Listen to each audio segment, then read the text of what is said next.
Hello guys and welcome back to the another video of Accountonomics on your tips। आज जो हम करने वाले हैं इकोनॉमिक्स का मोस्ट सिंपल चैप्टर वो है थ्योरी ऑफ कॉस्ट। इवन इससे आने वाले जितने भी चैप्टर है रेवेन्यू, प्रोड्यूसर इक्विलिब्रियम, सब कुछ एकदम आसान है। इस चैप्टर की कुछ खास बात यह है कि इसमें काफी सारे डायग्राम आएंगे और काफी सारे रिलेशंस है। एमसी और एवीसी का रिलेशन, एमसी और टीवीसी का रिलेशन, सब कुछ हम स्टेप बाय स्टेप करेंगे। तो आइए अब विदाउट वेस्टिंग टाइम स्टार्ट करते हैं इस चैप्टर के बेसिक से, क्योंकि अगर आपका बेसिक स्ट्रॉन्ग होगा तो आगे कुछ भी इस चैप्टर में नहीं है। तो सबसे पहले कॉस्ट की डेफिनेशन। तो कॉस्ट का मतलब होता है total expenditure incurred in producing A commodity. किसी भी कमोडिटी को बनाने की टोटल कॉस्ट। जैसे कि मान लो ये पेन है, इसको बनाने के लिए रॉ मटेरियल, वेजेस और भी कई टाइप के अदर खर्चे जो लगे, अगर उन सब को जोड़ दिया जाए तो उसी को हम क्या बोलेंगे? टोटल कॉस्ट बोलेंगे। लेकिन इकोनॉमिक्स में कॉस्ट कंसेप्ट को ब्रॉडर सेंस में यूज किया गया है। तो यहां पे जो आपकी टोटल कॉस्ट होगी वो होगी explicit cost plus implicit cost. अब ये एक्सप्लिसिट क्या होता है, इम्प्लिसिट क्या होता है, तो आइए देखते हैं। एक एग्जांपल लूंगा, उससे आप सारी चीज समझ जाओगे। एक्सप्लिसिट का मतलब पेमेंट मेड टू आउटसाइडर और इम्प्लिसिट का मतलब cost of self supplied factor. जैसे कि मान लीजिए डॉक्टर ने अपना क्लिनिक रन करने के लिए बाहर किसी बिल्डिंग को रेंट पे लिया, तो जो वो रेंट पे करेगा वो उसके लिए क्या होगी? एक्सप्लिसिट, क्योंकि वो किसी आउटसाइडर को पेमेंट कर रहा है। लेकिन अगर उसी क्लिनिक को उसने अपने घर पे रन किया होता तो वो क्या होती उसके लिए? इम्प्लिसिट, क्योंकि वो उसके कौन से है? सेल्फ सप्लाइड फैक्टर है। और दूसरा डिफरेंस तो आप समझ गए होंगे, एक्सप्लिसिट कॉस्ट में मनी पेमेंट इन्वॉल्व होती है, क्योंकि अगर डॉक्टर क्लिनिक रन कर रहा है तो उसको बाहर आउटसाइडर को पैसे का पेमेंट करना पड़ेगा। और इम्प्लिसिट में कोई मनी पेमेंट इन्वॉल्व नहीं होती। अरे भाई, आप अपने घर से ही बिजनेस को रन कर रहे हो तो आप अपने को ही थोड़ी पेमेंट करोगे, तो इसमें मनी पेमेंट का इन्वॉल्वमेंट नहीं होता। इसी रीजन से एक्सप्लिसिट कॉस्ट को अकाउंटिंग कॉस्ट के नाम से भी जाना जाता है, क्योंकि अकाउंट्स में हम उन्हीं ट्रांजैक्शन को मेजर करते हैं कि which can be measured in terms of money, जिनको आप मनी में मेजर कर सकते हो। एक्सप्लिसिट कॉस्ट में जितनी भी ट्रांजैक्शन होती है उसको आप मनी में मेजर कर सकते हो।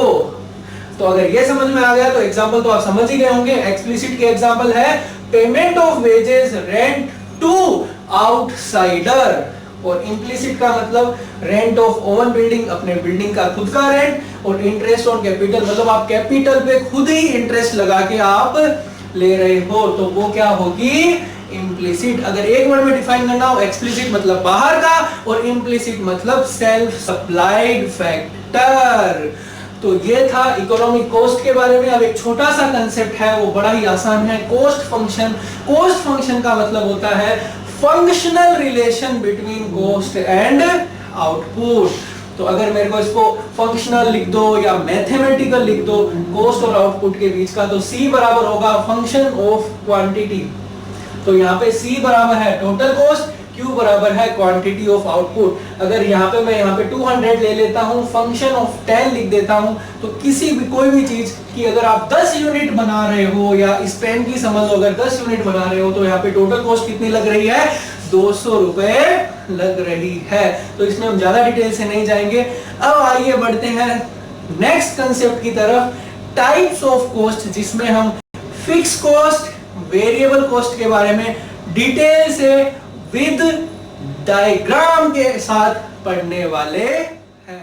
तो जो कॉस्ट होती है वो दो टाइप की होती है, पहली फिक्स कॉस्ट और दूसरा वेरिएबल कॉस्ट। बड़े ही आसान है। फिक्स कॉस्ट का मतलब जो फिक्स रहती है, मतलब which do not change with the change in output. जैसे कि मान लो मैं यहाँ पे कोचिंग सेंटर रन कर रहा हूँ, तो मेरे यहाँ पे चाहे बच्चे आए या न आए, मेरे को वहां का रेंट तो देना ही पड़ेगा। ठीक उसी तरह बिजनेस के अंदर चाहे 0 यूनिट का भी प्रोडक्शन क्यों ना हो, बिजनेसमैन को जो स्टाफ है उसको सैलरी तो देनी ही पड़ेगी।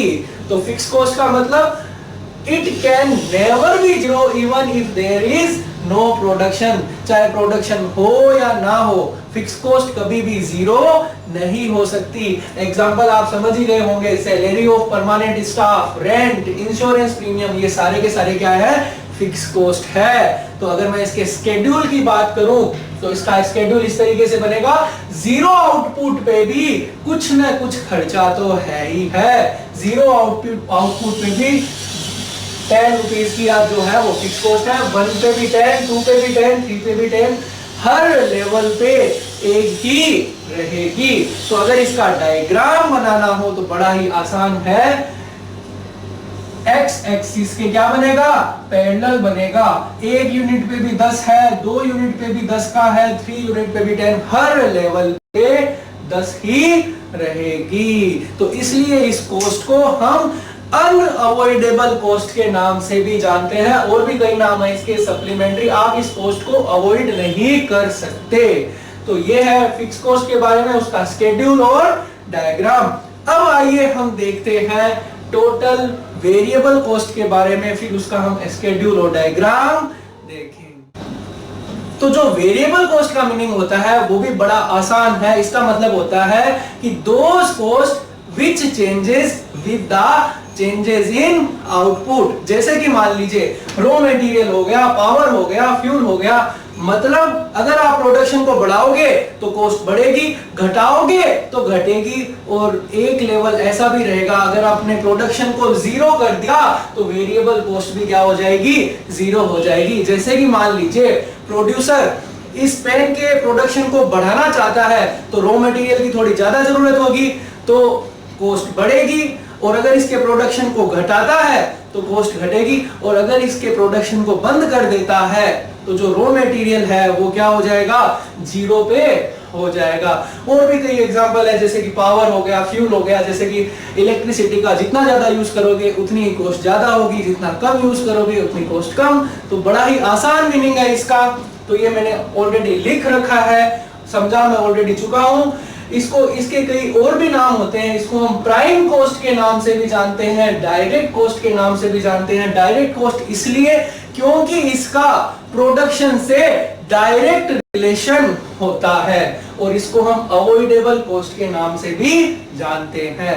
तो अब आइए जल्दी से हम इसका देख लेते हैं स्केड्यूल और उसके बाद में डायग्राम। तो जो इसका स्केड्यूल बनेगा कि जैसे जैसे आउटपुट बढ़ रहा है वैसे वैसे वेरिएबल कॉस्ट, पहले 0 पे 0 थी, ऑलरेडी मैं बता चुका हूं, फिर 1 पे 5, 7, 12, 18 और 28। अब ये जो इसका बढ़ने का रेट है वो मैं बाद में डिस्कस करूंगा। थोड़ा सा मैं आपको अभी बता देता हूं कि पहले इनिशियल स्टेज पे जो टीवीसी होती है वो इंक्रीज होती है डिक्रीजिंग रेट से। जैसे पहले 5 से बढ़ी और फिर 2 से बढ़ी, तो इनिशियली जो इंक्रीज हो रही है वो डिक्रीजिंग रेट से हो रही है।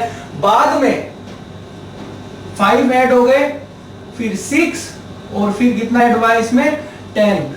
तो मैं ये अभी इसमें डिटेल से नहीं जाऊंगा, इसका रीजन बहुत अच्छा रीजन है, पिछले चैप्टर में छिपा हुआ है, लॉ ऑफ वेरिएबल प्रोपोर्शन में। तो बस अभी के लिए आप इतना ही ध्यान रखो कि जो वेरिएबल कॉस्ट होती है इनिशियली इंक्रीज होती है डिक्रीजिंग रेट से, और बाद में इंक्रीज होती है इंक्रीजिंग रेट से।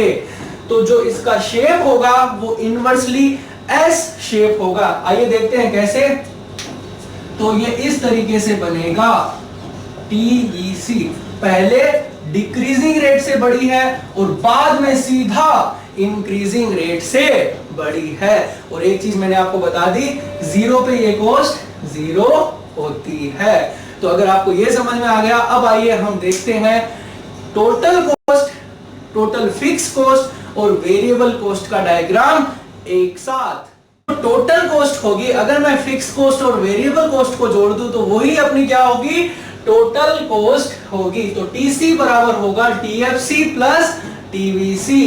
और एक चीज हमेशा ध्यान रखना कि जीरो लेवल पे आपकी टोटल कॉस्ट और फिक्स कॉस्ट दोनों की दोनों बराबर होगी, क्योंकि जीरो लेवल पे जो वेरिएबल कॉस्ट होती है वो हमेशा क्या होती है, जीरो होती है। तो आप यहाँ पे देख भी सकते हो कि जीरो लेवल पे आपका TFC और TC दोनों के दोनों क्या है, सेम है। और उसके बाद में तो आपको मैंने पहले भी बताया कि TFC जैसे हर लेवल पे 10 10 10 फिक्स रहेगा। TVC जो अभी अभी मैंने आपको बताया 5 7 12 18 और 28, TC इन दोनों का टोटल, तो पहले पे 10, दूसरे पे 10 + 5 15, फिर 17, और इस तरीके से हमने जोड़ के निकाल लिया। अगर अब तीनों का डायग्राम एक साथ बनाना हो तो ये आपका यूनिट्स है, और ये बन गया आपका TFC का हर लेवल पे क्या हो गया, फिक्स।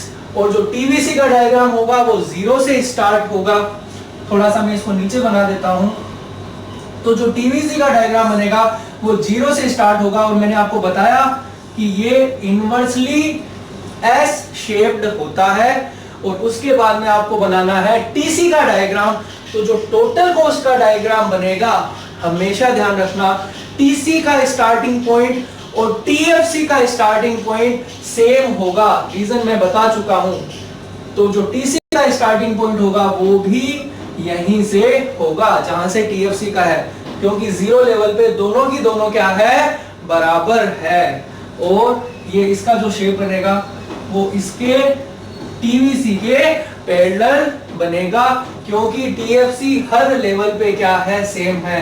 तो इसलिए जो TC का शेप बनेगा TVC के हमेशा पैरेलल बनेगा। तो इंपॉर्टेंट चीज आपको एक ही ध्यान में रखनी है कि जो TC और TFC का स्टार्टिंग पॉइंट वो एक, और दूसरा TC हमेशा TVC के क्या होगा, पैरेलल होगा। तो ये थे इसके तीनों के डायग्राम एक साथ। तो आज की क्लास में हम इतना ही करेंगे। नेक्स्ट वीडियो के अंदर मैं आपको average cost, average fix cost और वेरिएबल कॉस्ट और मार्जिनल कॉस्ट के बारे में बताऊंगा, और उसके बाद में हम जो भी कॉस्ट के बीच के रिलेशन है वो सारी चीजें स्टेप बाय स्टेप करेंगे। तो लास्ट में मैं आपको यही बोलूंगा कि अगर आपको ये वीडियो पसंद आया तो प्लीज इसे लाइक कीजिए, सब्सक्राइब कीजिए, ज्यादा से ज्यादा शेयर कीजिए, क्योंकि मैं आपको सिर्फ यहाँ पे कंसेप्ट ही नहीं करा रहा, कंसेप्ट के साथ साथ उससे रिलेटेड सारी की सारी चीजें करवा रहा हूँ। तो टिल देन हंसते रहिए, मुस्कुराते रहिए, but don't forget to subscribe my channel because a lot of thing is going to happen in the forthcoming days. Till then, thank you guys.